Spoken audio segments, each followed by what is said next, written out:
Welcome everyone to the humanitarian talk on implementing the green agenda from requirements to change on the ground. I am Karolina Kalinowska and I will be your moderator for today.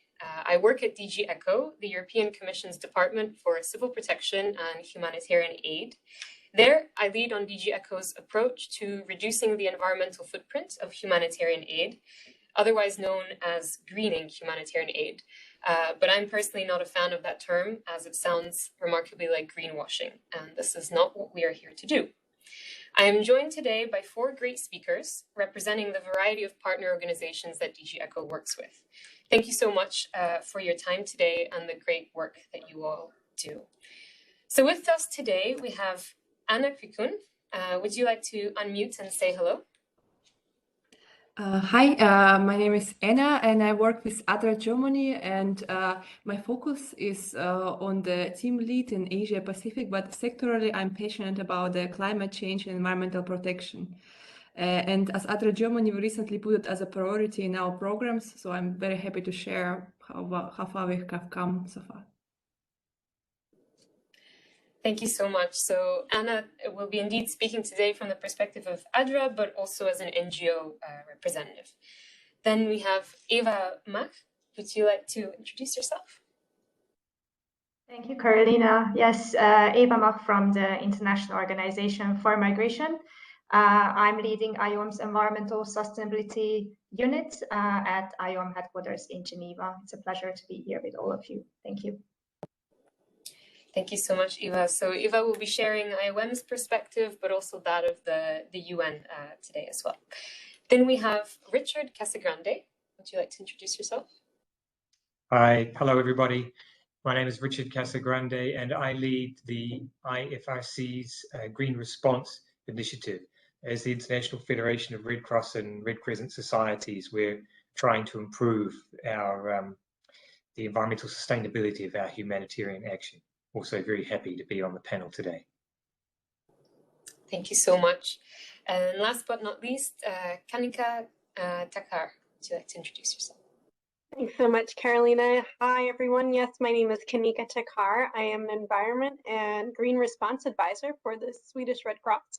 The Swedish Red Cross has really been, one of the, I would say, the leaders for the Red Cross, Red Crescent movement when it comes to the concept of green response, and we've helped, launch the concept back in 2012. So we're really excited to see it growing within the humanitarian aid community, and really excited to be here with you today. Thank you. Thank you so much. So indeed, both Richard and Kanika will share the perspectives of the Red Cross, Red Crescent movement with us today. So now I will briefly move away from the role of moderator and transition to that as a speaker to kick off today's panel discussion with a bit of context. So we are here today to discuss DG ECHO's minimum environmental requirements, which we launched today at the forum. And you can already find them on DG ECHO's website on the dedicated page to climate change and environment, which is a new page. So definitely invite you all to check it out. But first and foremost, why are we doing this? Why is incorporating environmental aspects in humanitarian aid important? So firstly, we have the do no harm principle, which obliges us to prevent and mitigate any negative environmental impacts on our actions on the affected populations. Additionally, incomes and livelihoods of affected populations and host communities depend on the environment. And considering environmental aspects reduces the operational risks and contributes ultimately to the resilience of affected populations. And finally, enhancing the environmental responsibility increases resource efficiency and reduces the needs for future humanitarian assistance. So this work is framed by DG ECHO's wider approach to progressively reducing the environmental footprints of humanitarian aid, which we adopted in October 2020.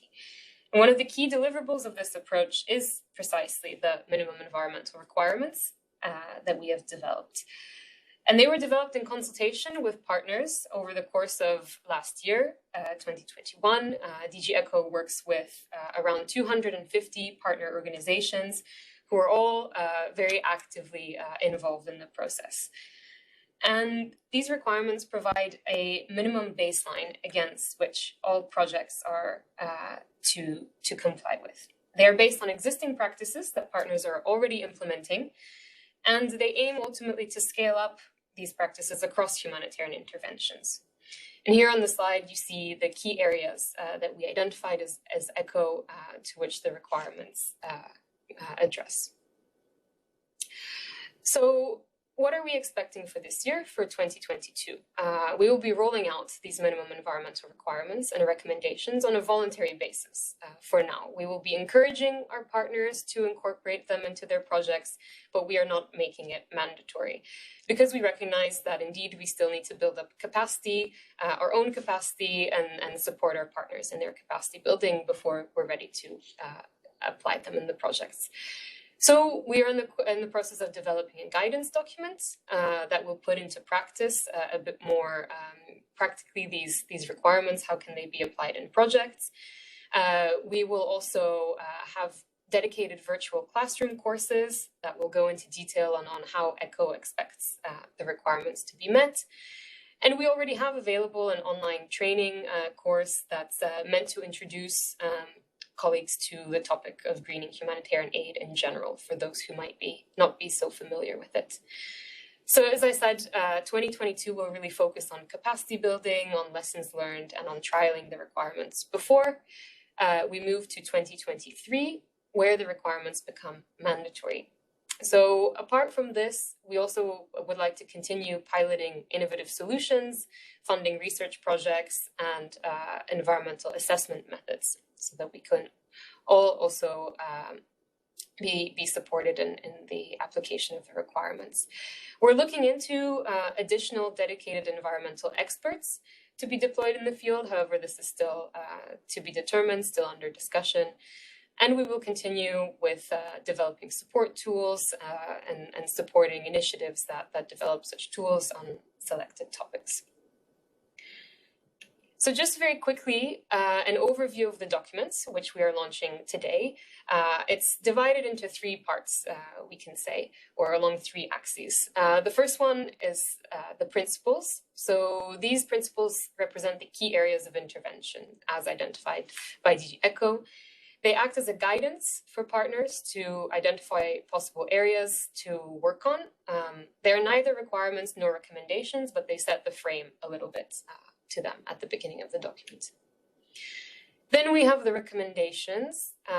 These are optional, we can say. They're actions that are encouraged and looked upon favorably in the proposals. They might become requirements in the future as we increase ambition. This is to be determined, but their incorporation in proposals is indeed only recommended. It's optional.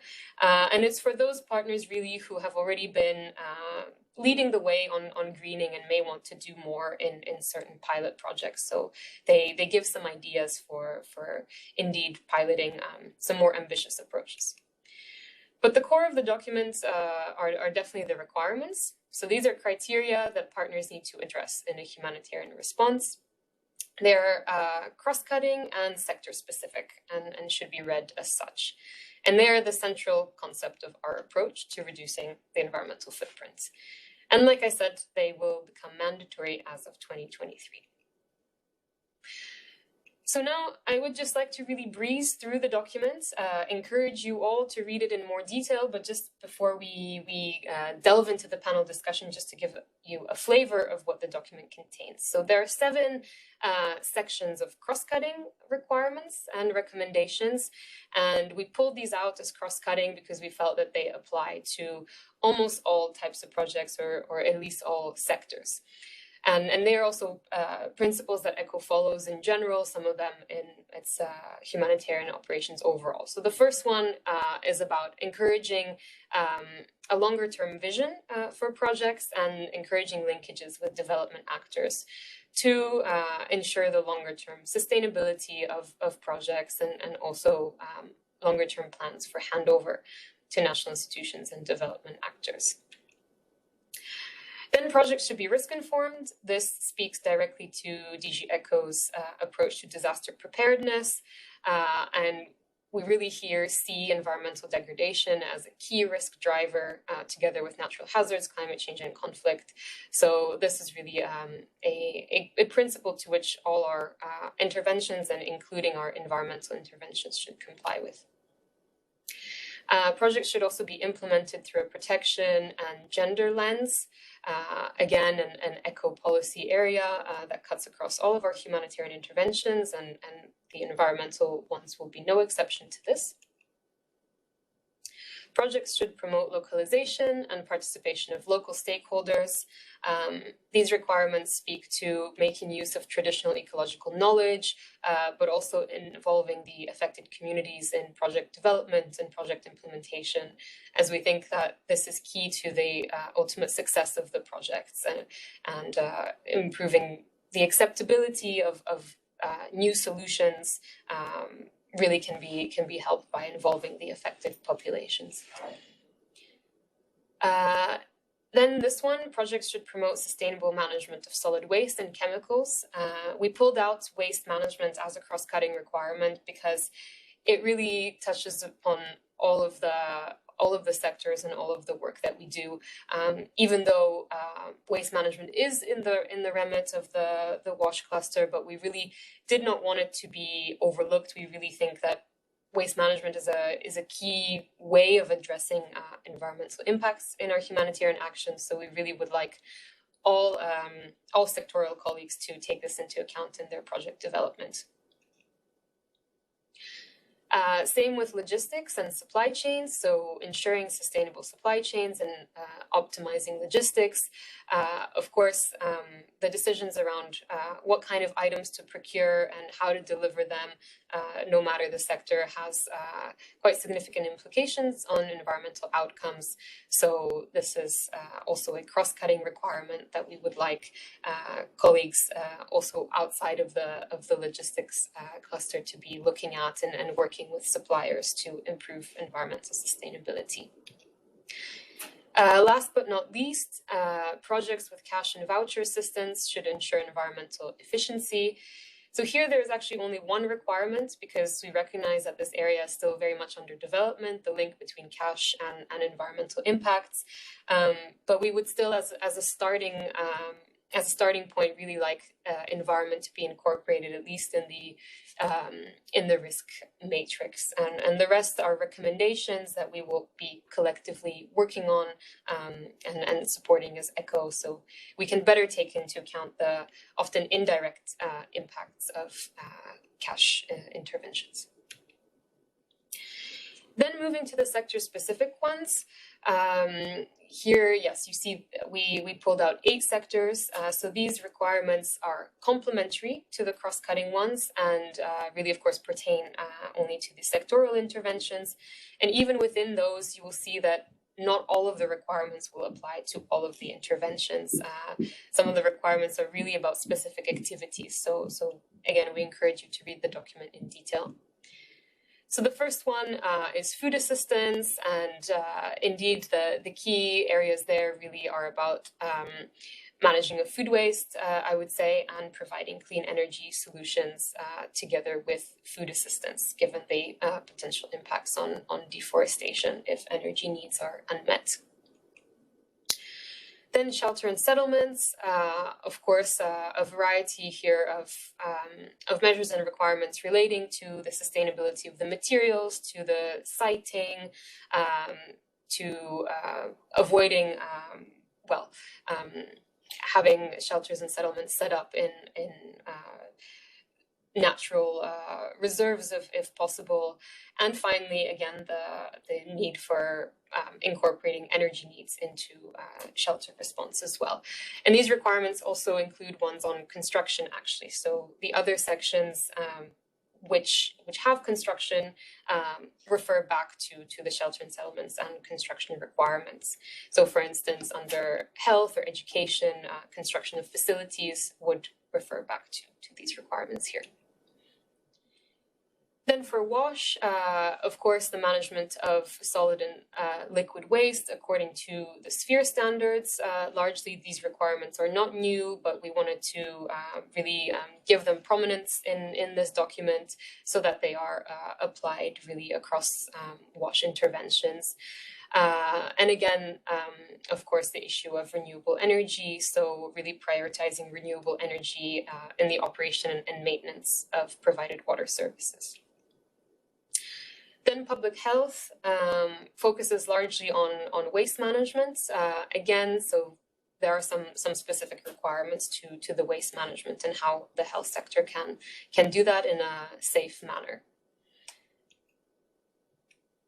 Then nutrition, again, largely relating to waste management. We know the difficulties with nutrition in terms of a sector, that it's very specific in terms of the packaging, for instance, that is used. So we did not want to put any requirements here that would inhibit our partners from delivering assistance, but still looking at the end of life of these items. So the waste management is quite important, and we will continue supporting projects on innovation here in this area so that we can maybe see some more requirements in the future. Then camp coordination and camp management, indeed, of course, largely focusing on community-based environmental management plans, for instance, the setup of new camps, and generally activities linked to improving the environmental management of humanitarian settlements as a whole. Then livelihoods, this is one with a lot of nexus potential. We recognize that some of the interventions almost go into the development remit. However, we know that there are livelihoods and income generating activities that are supported through humanitarian interventions. So we really would like those to be resource efficient, to not encourage practices that are that rely on the over-extraction of natural resources, and yes, and the promotion of green jobs and skill building in the green economy, essentially. And finally, education. ECHO funds a significant amount of education in emergencies projects, so we really also wanted to, of course, include this one with the requirements centering around mainstreaming or including environment and climate change awareness into the education curriculum where possible, where this is under the control of the organization, and integrating environmental and climate-friendly activities in the day-to-day running of schools. We think there's a lot of potential here on working with children and youth, also to promote positive environmental behaviors and messages. And again, enhancing the sustainability of educational facilities. So like I said, for education and health, this refers back to the shelter, settlements, and infrastructure requirements. So with that, I will stop sharing, and we are ready to kick off the panel discussion with my first question to Anna from ADRA. So ADRA has already been greening its humanitarian operations, as you said. You have some good practices to share with us. What would you like to share in terms of the good practices with other NGOs that we could learn from? Thank you. Thank you, Carolina. I identified 4 points I would like to share with you, and as I introduce you will see that they in somewhat align to the information that you already presented.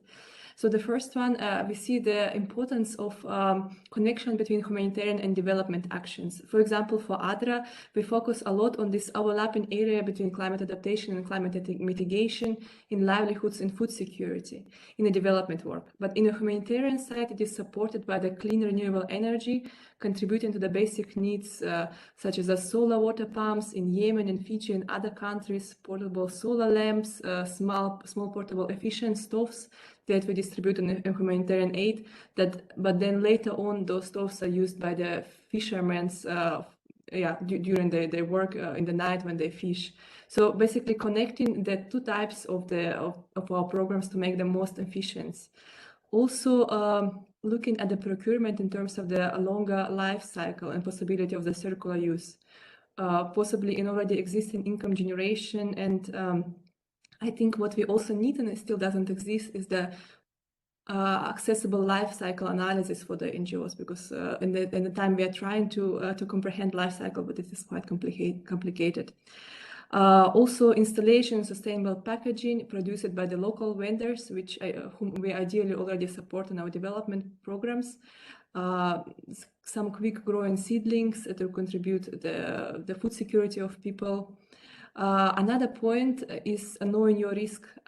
We are big advocates for the environmental and climate change assessments, not only on a humanitarian stage, but also on a development stage. So having this risk assessment on development stage and offsetting those risks and knowing your residual risks that may kick in on your humanitarian stage. Then verifying them when the emergency happens and adapting your response accordingly. This is based on the UN Ops resilience pathway models, which we very much support. Other actions, for example, avoiding less packaging, local procurement and logistics. And the last point is it's important to sit on the table with the decision makers on a national level to make sure that there is a long-term success after the humanitarian action. As an example to that is, for example, deconstruction codes or the environmental or waste management are handled often by the environmental ministry. However, on the emergency settings, it is handled by the NGO clusters. These two sides, are they talking to each other? And we see their huge importance in connecting these two worlds to make sure that on a longer term it makes sense. Thank you. Thank you so much. Indeed, you already spoke to some of the challenges, for example, the life cycle analysis. Exactly, we recognize as ECHO that we need to keep supporting this kind of research and knowledge development. And you will see in the requirements that we mentioned the life cycle analysis approach. We don't require that partners will be doing these life cycle analysis because we know how burdensome it is, but it's rather about the approach in terms of taking a more long-term view, the life cycle view of our interventions and the items also that we distribute. But what other challenges would you see from these requirements that DG ECHO has put forward, but also opportunities? I think it's important for us also to speak about opportunities here. Thank you. Thank you. Yes, of course, we need to stay positive. Well, the challenges, I think the biggest challenge is a perception of additional requirements equal to additional burden, which I don't personally see this way, but when you have a long list of things to fulfill, it's seen this way. And due to the speedy nature of response or the short-term action, some things get cut in the corner and not respected. For example, I could bring up Bangladesh refugee response, where there was excessive use of the local resources, like, for example, bamboo forests, which was completely almost eliminated, and it led to the problems in the local livelihoods and environment. Or setting camps in natural reserve areas. It's always, but despite the emergency nature of the response, this cannot be forgotten. I would like to advocate for that. Another point is the use of local vendors and suppliers sometimes lead to the compromising qualities. The items we would like to buy locally, they cut this way of logistic of the transport, but at the same time, how are they produced? Another point is the country of the last transformation. Is this item that we buy in country is actually created in country, or it was shipped from China?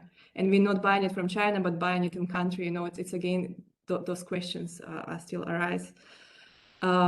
And the last challenge I would like to point out is the lack of knowledge on the best practices and policies and awareness on the government state level. That in emergency things needs to go very quick, and if there is not much awareness, like, for example, on the disposal of waste after distribution or plastic sheet distribution and stuff like this, it becomes difficult for the NGO to educate and provide awareness during these speedy responses.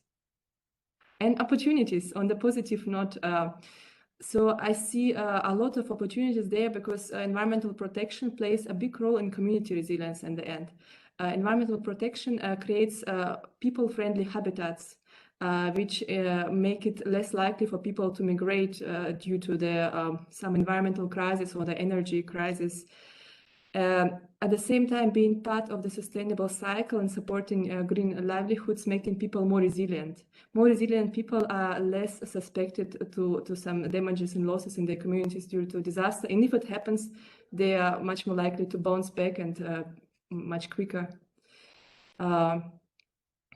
Yeah, and the last point, I think we need to think what solutions that we provide, they are green, but at the same time resilient. So not everything green is automatically resilient and not everything resilient is automatically green. So we need to find somewhere a sweet spot that incorporates both of them. And I think it will contribute dramatically to increase resilience and will reduce the need for response to some extent. Thank you. Definitely, thank you. Yeah, that last point that you touched upon is very important. I wonder if you could just give an example maybe of something that is green but not necessarily resilient. I think that would be a great illustration because we see this confusion as well. Yeah, thank you. I did not prepare, but something what comes into my mind is, for example, the building code. Sometimes building green, and you said you need to build it from the green materials. They need to be done, and then you do this. But these materials are, for example, not made to withstand the cyclones from certain category. And then in the end, you have a very green, insulated and from the local materials building, which gonna break down during the next disaster. So somehow it should be both. I understand it's difficult, but yeah. Definitely, no, that's an excellent example, and I think this is exactly where we were trying to get at with our cross-cutting section on the projects having to be risk informed, because that's exactly the trade-off that we don't want to see really, where we move towards solutions that are not resilient. Like I said, DG ECO really wants its projects to be risk informed as a cross-cutting thing, not only the standalone disaster preparedness projects, but really all of its interventions. Yes, and you mentioned that the list of requirements can be quite overwhelming at first. We recognize that. We've heard that also in various discussions, but indeed we would like to calm the nervousness about it.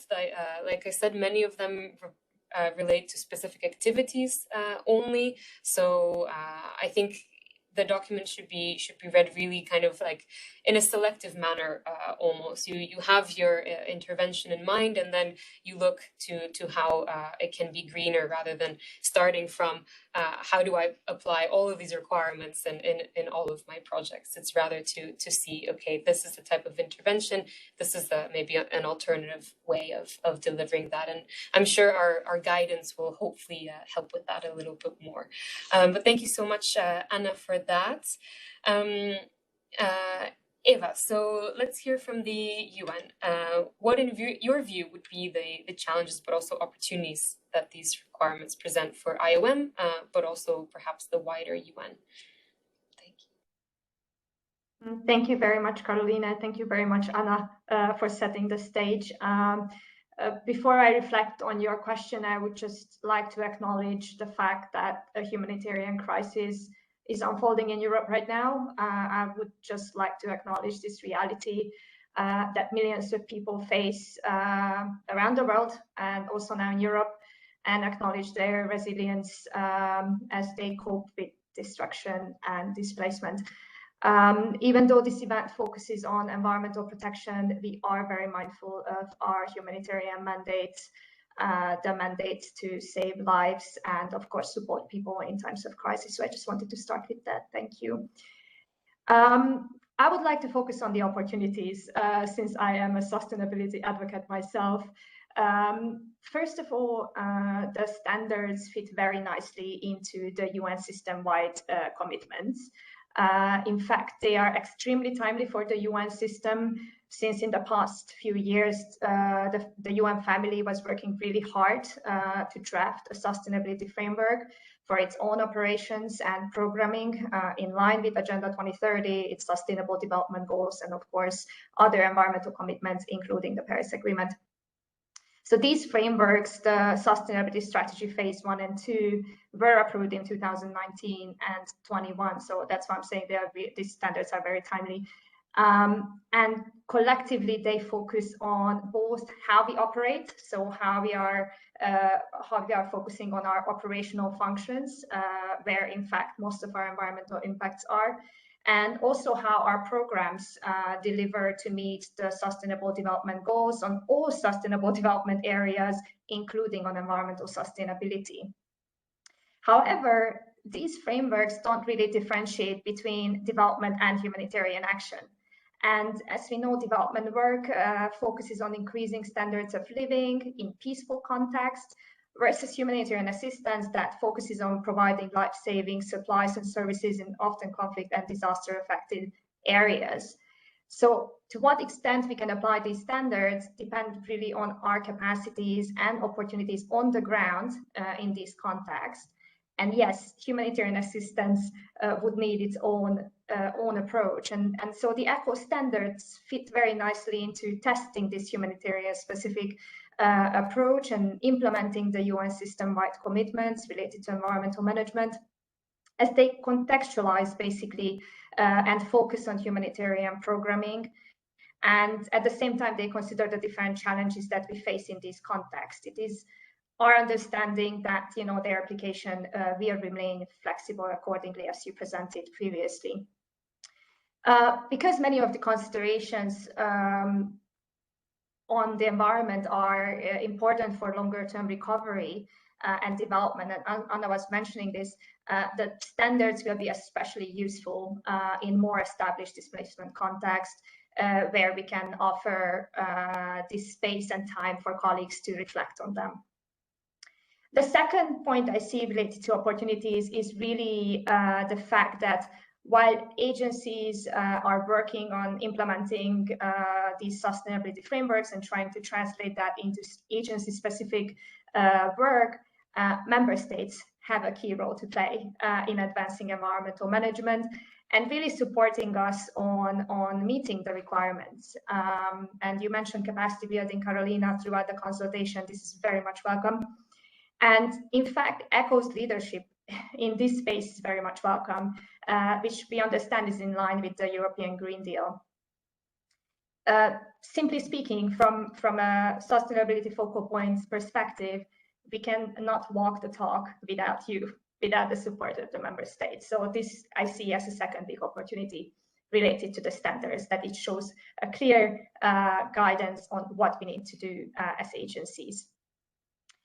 And the third, and I would say one of the biggest opportunities related to standards is that they represent a way to increase the quality of the response, not just from an environmental perspective, but generally the overall quality of the products and services that we provide to communities worldwide. And this is what I see as the biggest challenge as well, because quality, of course, has its cost implications. So money and resources, including for capacity building, will remain a key challenge to us, especially those agencies that are projectized. So we really count on member states to support us in meeting these requirements.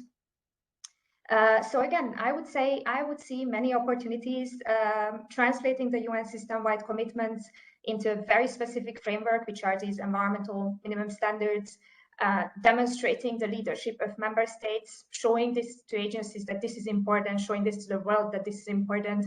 And secondly, that we are, at the end of the day, we just try to improve the quality of the response.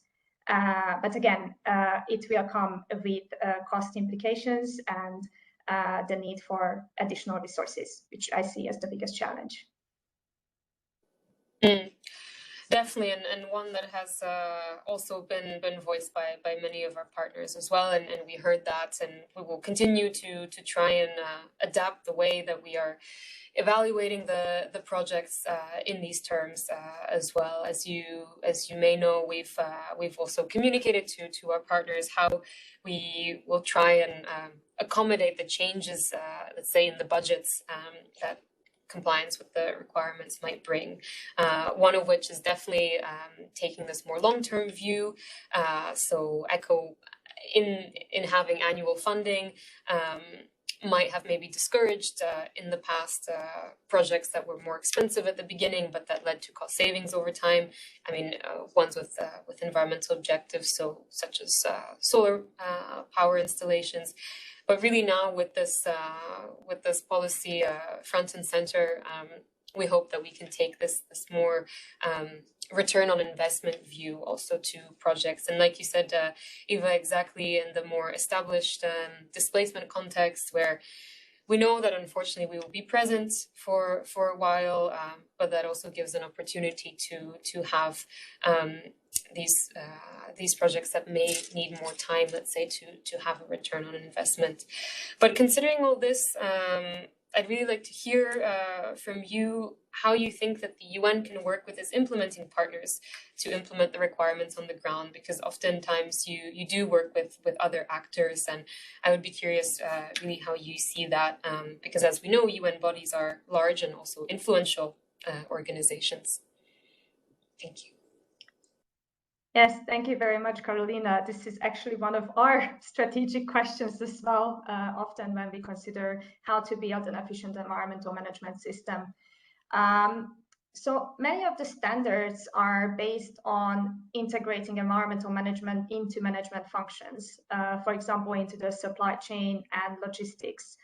I will cheat with some of the statistics here, but the UN has more than 315,000 personnel worldwide. IOM alone has close to 20,000 in more than 590 offices. The UN procures more than $22 billion in a year, with health and construction being the largest sectors of procurement. So due to this scale, we can see that most of the environmental impacts are actually related to these management functions, including facilities, fleet, travel, and of course, supply chain and supply chain management. So in fact, we cannot implement these standards and environmental management work without implementing these in our management systems. And again, this will impact our implementing partners. We cannot ask them to implement them if we don't do it first. And what I see key in this discussion is to encourage not just our management functions, but also our implementing partners to innovate in these management functions. We can really not go as usual, business as usual, without operational innovation. And operational innovation, I refer here to really thinking and inventing new ways of working. We need to fundamentally change some of the things we do and how the work gets done in the service of the people, but also in the service of our planet. From our operational experience, one of these areas is innovative finance. It really it illustrates basically how innovation can impact operations and the impact of operational innovation on operations.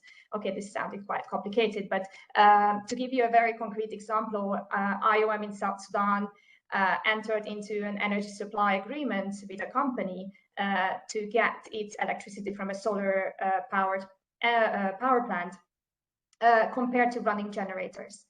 And while it's not a key innovation in the private sector, it is a key innovation in our humanitarian space and in our systems, as no one in the humanitarian sector has ever done this before. No one has relied on the private sector so far to get its energy supply from a company. And as a follow-up to this, we are actually looking at how to market the renewable energy credits associated with this power plant. And hopefully with that, we can attract further funding to solarize a community facility in Malakal. So operational innovation has an impact on operations, and we will be able to attract more funding if we are focusing on these operational innovation pieces for our own facilities. The second point I would say is the management innovation, because we talk about innovation, but innovation can be a lot of different things. I do think that management innovation should play a key role, which means that we need to find new ways to organize, new ways to lead as the UN, new ways to coordinate, and new ways to motivate our colleagues and implementing partners to consider the environment, including our climate when we talk about climate assessments. So again, due to the scale of our procurement, we really need to focus on that. Procurement will play an important role in going green and in sustainability in general. In fact, the UN Procurement Network developed a series of procurement indicators, sustainable procurement indicators, to consider, certain standards, similarly to the ECHO's minimum environmental standards. So I believe that together these two will actually help us translate what is needed for implementing partners to do, help them understand what they need to do to meet these standards. And again, we go back to the same challenge that we would need to have had dedicated capacities, dedicated resources to advise colleagues and advise partners what is actually sustainable. So going back to what Anna said, sometimes it's really difficult to define what is sustainable, even if you have a life cycle assessment. So we have to remain flexible, I believe, to give space for innovation. Because innovation is at the heart of sustainability. So while we are running, all these standards and while we are piloting these, we have to stay open and we have to make sure that we are ready to innovate and we are ready to work differently and we are ready to support our partners to work differently. And this requires management innovation. So it will be a long journey for all of us. We are not even there yet to start. But I do think that every change starts with the first step on a new road. We just have to make that first step. And I think this is what we are seeing with these standards, taking this first step. Thank you so much, Eva, for those inspiring words. Indeed, I think we will remain flexible and we remain also available to give advice to our partners as well on what they can propose to ECHO on the development of the projects. Definitely, we have an environment expert now in our field network with this role exactly as her main task to support partners, to support ECHO staff in adapting their projects and seeing what is feasible in which context, so that indeed we maintain this flexibility. So moving to the Red Cross, Red Crescent movement, also a very big player, of course, in the humanitarian world. So the Red Cross, Red Crescent movement has been mobilizing the humanitarian sector to change, not least with the development of the Climate and Environment Charter, to which DG ECHO encourages all ECHO partners to sign up to, those who haven't yet. Many have already, but definitely would like to encourage those who haven't. So I would be curious to hear from Richard and Kanika, how can cooperation between organizations help in implementing these requirements?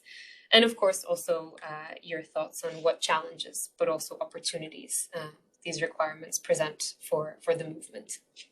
Thanks. Thanks. Yes, thank you, Carolina. Let me speak first and then hand over to my colleague Kanika from Swedish Red Cross. First of all, well, this is still a relatively new theme for us in the humanitarian sector, and it's something we need to make rapid progress on. So I think because of those two things, it's really crucial that the whole sector comes together and tries to drive this in a joined up kind of way. We recognize internally we don't have all of the technical expertise that's required, and so it really will be a case of harnessing the collective expertise across the sector. Common standards, development of common tools, common requirements from donors. Of course, we're here to talk about that today. All of these things will be necessary, I think. We do have some good examples of this happening already, which is promising, I would say. So there's some flourishing collaboration. I mean, the Climate and Environment Charter itself is an example of that. I mean, it was an initiative from the Red Cross movement, but there were dozens of organizations involved in drafting it. We do have our Red Cross Sustainable Supply Chain Alliance, working quite closely with some key UN agencies. And I want to single out an initiative there, which is developing a common carbon emissions measurement tool for humanitarian organizations. Now, while that's being led by our friends at ICRC, it has more than 100 organizations, humanitarian organizations, big and small, that are following along. And I think we're also now in dialogue to look at developing a comprehensive set of standards for environment and climate, potentially linked to the Sphere standards. And again, I think that this will need to be a collaborative effort. The other point is that we need to learn from each other's evidence and experience on the ground. And here it's about piloting, innovations, and it's really important that we can learn from each other in this sense. I think to a certain extent we'll be learning by doing, feeling our way through this, seeing what works within the scope of humanitarian response and recovery. And I think there's no other way but to make sure that we're doing this in a joined up way. Let me pass over to Kanika for some other comments on the first part of the question. Thanks so much, Richard. Yeah, I mean, I think when we talk about that collaboration between organizations, I think we tend to feel, maybe it's that collaboration between, us as the Red Cross and IOM and DG ECHO. But I think it's also really important that we have to think about that collaboration that's happening on the ground, and those examples that Richard was just mentioning there as well. That in our experience as the Swedish Red Cross, these really great, brilliant ideas are not necessarily just coming from, the organizations of the global north and European-based organizations, but we're seeing that innovation and that drive for new ideas really coming from the ground in places like Syria and Sudan and Bangladesh and more. And so it's within these contexts that we really see that quick adoption, that the lack of resistance to these ideas. We're seeing natural shelter belts being installed and adopted in Sudan to better support farmers and livelihoods. We see adoption of grey water recycling for COVID response in water scarce areas of Lebanon. We have great examples of fully solarized wash happening in Cox's Bazar, making the operation resilient to fuel shocks. And I want to stress that, I say all of this not just to shine the light on these great innovation stars, but also that, we have a real responsibility as actors who are interacting on this higher level, who are setting that ground and that basis. And as you mentioned also in cross-cutting issue 4, that where we talk about these dialogues, that we have the responsibility to bring in the localization and bring in our implementing partners. We have to make sure that we don't crowd them out and crowd out our national societies who are doing the important work, but rather really put them at the center of the dialogue and really amplify their voices and their realities. I'll stop there. Thanks, Carolina. We'll come back to the second part of the question, challenges and opportunities. Well, first of all, opportunities. I mean, it's certainly helpful for us to have this clear vision from a major donor like DG ECHO. And these requirements have also been developed in a consultative way over the last year, which I think was very welcome. So this is helping to get us all on the same page. I hope will help to get donors on the same page as well. And even just a general framing, being consistent about terminology, this is helpful across the sector. Internally, for us in the Red Cross movement, I think it provides really solid additional support for the greening transformation which is in front of us. We have a lot of internal advocacy, a lot of persuading to do, and I think having these requirements from DG ECHO really lends support. In terms of challenges, I think acknowledge what we've discussed many times before at different fora, that this will be a long-term process, and it's a multi-year or perhaps multi-decade transformation. And also being honest, recognizing that environmental sustainability, it's just one of many themes which we need to mainstream into our system of humanitarian response. And as we all know, mainstreaming is challenging and time-consuming to do in practice. I think the way that we're looking at this is that we have an existing system of humanitarian response, the way that assessment and planning works for us within the Red Cross movement and how we support national societies with their humanitarian response. And we need to figure out how we can integrate certain new steps and new ways of working into that system, but without overburdening our humanitarian responders. So everything has to somehow make sense within the system we already have and not be perceived as just new requirements and demands that are added on top of the system. So really figuring out how to make this mainstreaming work in practice, I think, is the challenge for us in the coming years. Let me pass over to Kanika again. Thanks, Richard. Yeah, I mean, for us as as a partnering national society, so we work very closely with national societies who are facing these challenges, on the nose. One of our big challenges is to build the understanding and the urgency among those national societies to address these issues. And it's not necessarily a lack of wanting to, but it's a lack of it's the ability to balance when you have an inability to meet basic nutrition needs or healthcare or wash services. Caring about the environment can be a really tough sell. So we're really looking at how do we help local staff and actors on the ground see more clearly the interconnections between a healthy environment and environmentally sustainable activities and the community serving functions that those activities bring, like disaster resilience or strengthened livelihoods, resilient healthcare services, or even psychosocial support. So that's a real challenge, but also we are definitely seeing the opportunity that comes along. But I really can't, over stress the last point that Richard was saying about, we cannot overwhelm and overburden these national societies who have already so much to contend with. And so it's really important that as we do this work, we want to make sure that we empower, but also go at a pace that is meaningful to them. And I think that's really, really important as we think about the guidance that's going to come from ECHO and how we roll out these requirements, is that it has to be in a way that our local actors can adopt and can adjust and have time to bring that on board. We also want to make sure that we work in a way that helps leverage the biggest assets that at least the Red Cross Red Crescent movement has, and that's the vast volunteer network and the huge community mobilization abilities that we have. These are incredible resources and that can and should be used to grow this understanding and drive climate and environmental action. Thank you so much, both. So many important points there to take away, to unpack. Unfortunately, we don't have the time to unpack them all, but definitely all well noted. And I hope the audience has noted them down as well, because indeed the whole question about empowering our partners to do this, and also really to recognize that, like others have said, it's about the quality of the response.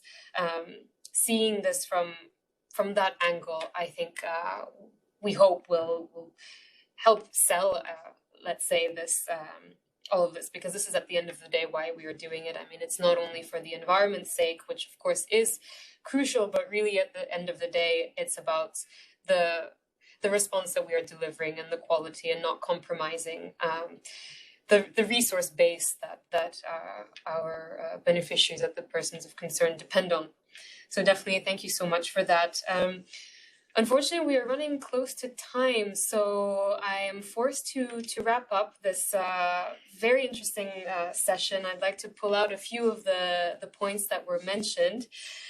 So we heard today from a variety of DG ECHO's partners on the challenges, but also opportunities, a lot on the opportunities that the requirements present, but not only the requirements, but the general move towards a more environmentally sustainable humanitarian response. So we heard that environmental protection is ultimately about increasing community resilience, about improving the quality of the response, but also that it comes with cost implications, definitely, and the role of donors there in helping to shoulder that a bit, and the role as well of donors to come together around joint language and joint requirements, to not overburden partners, and to not just make this yet another requirement, but something really meaningful that can lead, I think, to a rethinking maybe of the way that we plan our responses.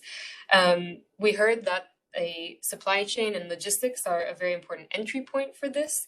They do impact on a lot of the environmental outcomes of our program, so a lot of potential there for change, and this is definitely inextricable. The work on the logistics side for DG ECHO has greening as one of its primary objectives, so definitely it's almost two sides of the same coin, I would say.